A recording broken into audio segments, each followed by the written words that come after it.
नमस्कार, मी रत्नमाला. स्वागत आहे तुमचे माझ्या मी रत्नमाला या यूट्यूब चॅनलमध्ये. आज आपण आलेलो आहोत कल्याण येथून काहीच अंतरावर असलेल्या श्री दत्त देवस्थान येथे. हा एक मठ आहे जो कल्याण जवळील अटाळी या गावाजवळ आहे. चला तर मग आपण आता श्री दत्ताचे दर्शन घेऊया. मंदिराकडे म्हणजेच मठाकडे जाताना आपल्याला रस्त्यात आजूबाजूला अशी हिरवीगार अशी झाडे लागतात. या मठाच्या आजूबाजूला घनदाट असे जंगल आहे. या जंगलातूनच आपण आता पुढे जाणार आहोत. कल्याणच्या गर्दीपासून दूर मनाला शांती देणारं हे ठिकाण नेमके कुठे आहे आणि त्याचं काय महत्त्व आहे हे तुम्हाला आजच्या या व्हिडिओतून पाहावयास मिळणार आहे.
संपूर्ण जंगल परिसर पार करून आल्यावर आपल्याला समोर मंदिराचे दर्शन होते.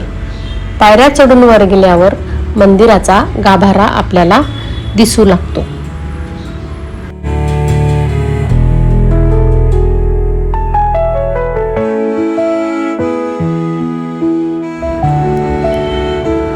समोर मंदिरात गेल्यावर आपल्याला श्री दत्त प्रभूंच्या उजव्या बाजूला आपल्याला गणपतीचे दर्शन होते, तर डाव्या बाजूला हनुमानाचे दर्शन होते. आता या समोर आहेत त्या दत्तप्रभूंच्या पादुका.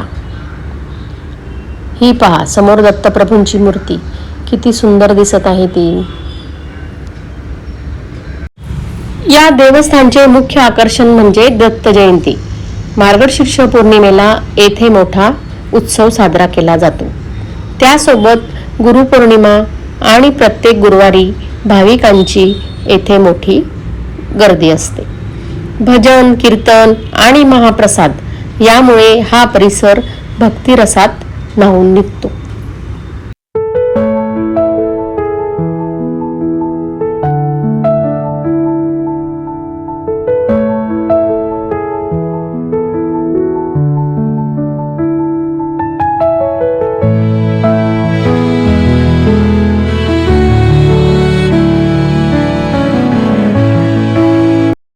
मंदिराला एक मोठी प्रदक्षिणा करून आम्ही खालच्या बाजूस आलो. खालच्या बाजूस दिसतो तो आहे येथील महाराजांचा मठ. या मठाचेही आम्ही दर्शन घेतले.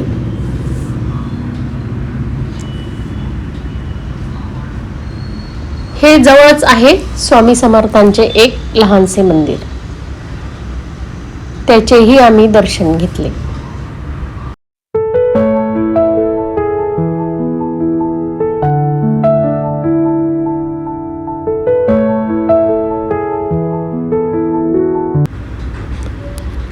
मंदिर परिसरात एक लहानसे महादेवाचे मंदिर सुद्धा आहे. त्या महादेवाचे दर्शन सुद्धा आम्ही घेतले.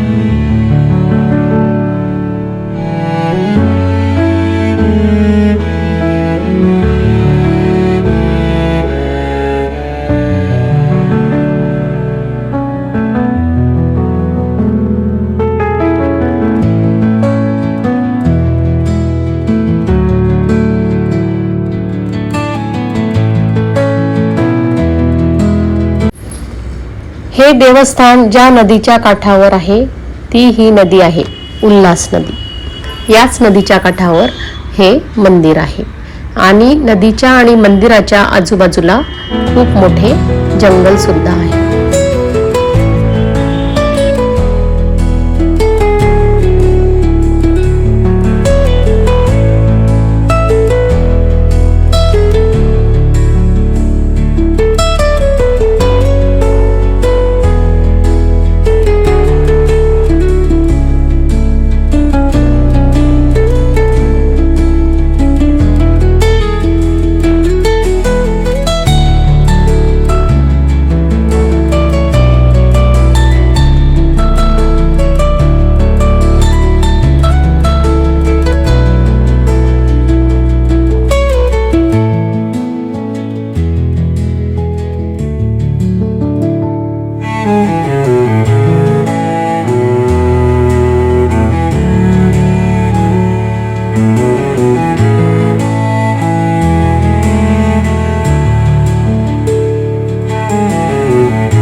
जर तुम्ही कल्याणमध्ये असाल किंवा इथे येण्याचा विचार करत असाल तर या दत्त मंदिराला नक्की भेट द्या.